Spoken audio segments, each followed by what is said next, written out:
అనంత Padmanabha Swamy temple దగ్గర ఉన్నాం present అయితే. ఇప్పుడు ఇక్కడ నుంచి డైరెక్ట్ టువర్డ్స్ రామేశ్వరం వెళ్ళిపోతున్నాం. అండ్ రామేశ్వరం వచ్చేసి ఎగ్జాక్ట్లీ మాకు రామేశ్వరం వచ్చేసి మాకు ఎగ్జాక్ట్లీ 375 కిలోమీటర్స్ ఏమో చూపిస్తుంది, 7 hours చూపిస్తుంది.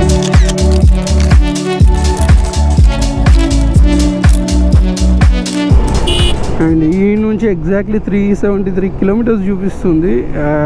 టైమ్ ఆఫ్ డెస్టినేషన్ 2:51కి రీచ్ అవుతామని చెప్తుంది. ఇక మిడిల్లో అంటే ఇక ఆల్మోస్ట్ మేము ఆగి చేసి పోయే లోపల గాడికి అవుతుంది. అండ్ ఇప్పుడు ఈరోజు వెళ్ళి రామేశ్వరంలో స్టే తీసుకుందాం అన్నట్టే ఉంది. ఎందుకంటే మేము ఆల్మోస్ట్ వెళ్ళే లోపలనే మాకు 2 to 3 అవుతుంది. దర్శనం ఏమో ఎప్పుడు అంటారో ఐడియా లేదు. ఎందుకంటే అంత ఈజీగా అయితే కొట్టలేము. దర్శనంకి వెళ్ళిపోవాలా, దర్శనం చేసేసుకొని మళ్ళీ రిటర్న్ కావాలా. కాబట్టి ఈరోజు మ్యాక్స్ ఎంతైతే అంత తొందరగా వెళ్ళడానికే చూసాం. ఎందుకంటే దర్శనం లేట్ చేసినా కొద్ది మళ్ళీ క్లోజ్ చేస్తారు. అవసరమైతే దర్శనం అయిన తర్వాత ఇంకా చూడాలి. ప్రజెంట్ అయితే నేను ఇప్పుడు ఫ్యూయల్ స్టేషన్కి వెళ్ళిపోవాలా. అండ్ అనంత పద్మనాభ స్వామి టెంపుల్ వచ్చేసి ఇక్కడ ముంగడ ఒక జంక్షన్ వస్తుంది. అక్కడ నుంచి మీరు రైడ్ తీసుకుంటే సరిపోతుంది.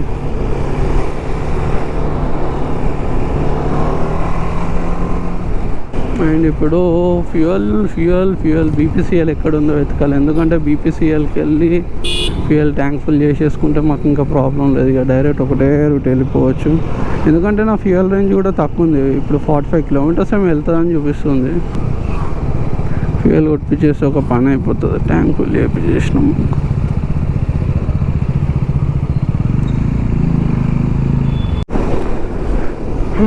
నిజం చెప్పాలంటే నిన్న ఒక్కరోజు మేము ప్రశాంతంగా ఫుడ్ తిన్నాము. ఎందుకంటే ఈ ఏరియాలో బీఫ్ అనేది కొంచెం ఉండదు కాబట్టి.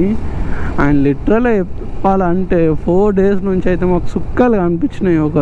అంటే 4 కాదు, ఈ 1 week లాస్ట్ కేరళ ఎప్పుడైతే ఎంటర్ అయినామో అక్కడ నుంచి మాకు దూర తీరిపోయింది. ఎట్లా అంటే ఆల్మోస్ట్ ఏ ఏరియాకి వెళ్ళినా సరే ఆ హోటల్లో బీఫ్ అమ్ముతున్నారు. బీఫ్ లేని హోటల్ వెతకాలంటేనే మాకు ఇక కొంచెం ఇక చిరాకు వచ్చింది. ఎందుకంటే స్విగ్గీలో చూసిన, జొమాటోలో చూసిన, గూగుల్ మ్యాప్స్లో చూసిన, ఎక్కడ చూసినా బీఫ్ అవైలబుల్ ఉంది ప్రతి హోటల్లో. ఎంతైనా నిజంగా చెప్పాలంటే మన తెలంగాణ ఫుడ్ ఇట్లాంటి ఏరియాలకు వచ్చినప్పుడు అర్థమవుతుంది. అప్పటిదాకా మనకు తెలియదు దాని వాల్యూ. ఎంత సుఖం ఉంటుంది భయ్ ఆ తెలంగాణ ఫుడ్. బిర్యానీ కానీ వెజ్కి వెజ్, నాన్ వెజ్కి నాన్ వెజ్ అన్నీ దొరుకుతాయి. ఇట్లా దొరకదు అన్నది ఏమీ ఉండదు, అన్నీ దొరుకుతాయి. అండ్ ఆల్మోస్ట్ మేమైతే ఇప్పుడు రామేశ్వరం రీచ్ అయిపోయినాం. అండ్ ఇక్కడ మీల్స్ చేద్దామని చెప్పి ఆయన స్టాప్ కోసం నేనైతే ఒకటి నార్త్ ఇండియన్ థాలీ చెప్పేసిన. అండ్ మాకు ఇప్పుడు ఈ నుంచి ఎగ్జాక్ట్లీ ఇంకో 3-4 కిలోమీటర్స్ ఉంది.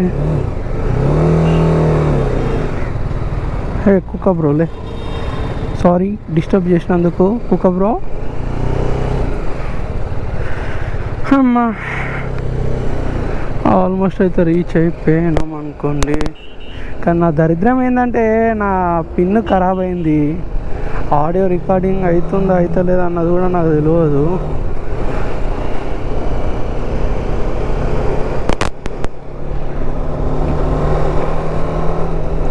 అండ్ ఇక రూమ్స్ చూసుకోవాలా. ఫస్ట్ వెళ్ళి రూమ్స్ చూసుకొని లగేజ్ మొత్తం ఆడ పెట్టేసి దర్శనంకి వెళ్ళిపోవాలా. దర్శనం ఎప్పటిదాకా అయితే తెలియదు. మళ్ళీ ప్రెస్ అయింది పిన్.